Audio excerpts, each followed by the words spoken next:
मुस्लिम league नून के मरकजी रहनुमा अता तारड़ और पीटीआई के सेनेटर वलीद इकबाल में लफ्जी झड़प हो गई। दोनों में तल्ख जुमलों का तबादला भी हुआ तो वलीद इकबाल थिंक फेस्टिवल मेला छोड़कर महफिल से चले गए। सेनेटर अफरा सियाब खटक ने इलेक्शन साफ शफाफ न होने की पेशगोई भी कर डाली।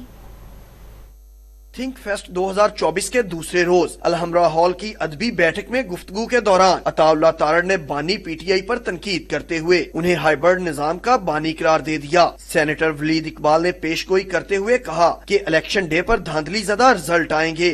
आप में ये जुर्रत होनी चाहिए थी, इखलाकी जुर्रत होनी चाहिए थी कि मैं डेमोक्रेट हूँ, मैं किसी और पार्टी का कोई शख्स टर्न कोट नहीं लूंगा, मैं इस हाइब्रिड निजाम का हिस्सा नहीं बनूंगा, मैं चोर दरवाजे से इक़्तिदार में नहीं आना चाहता। मैं मियां नवाज शरीफ को दावत दे चुका हूं कि ये वक्त है कि वो स्टैंड लें कि जी इस किस्म के सिस्टम में मैं नहीं इलेक्शन लड़ूंगा, पहले सबको लेवल प्लेइंग फील्ड दें। निगरान वजीर इत्तलात व नशरियात मुर्तजा सुलंगी का कहना था कि 8 फरवरी के बाद जो नई हुकूमत बनेगी उन्हें सबसे बड़ा चैलेंज मुआशी बका का होगा। अफरा सियाब खटक ने नए सेटअप में नए चार्टर ऑफ डेमोक्रेसी करने का मुतालबा भी कर दिया।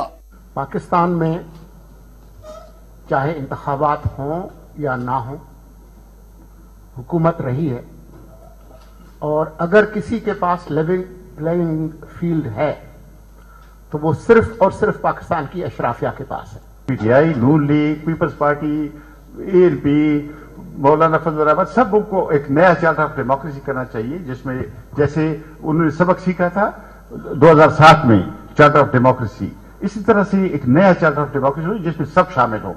पीपल्स पार्टी के मरकजी रहनुमा फैसल मीर का कहना था कि सुप्रीम कोर्ट का फैसला अफसोसनाक है जिसमें पाकिस्तान की बड़ी जमात को इक्तदार से बाहर निकाल दिया गया।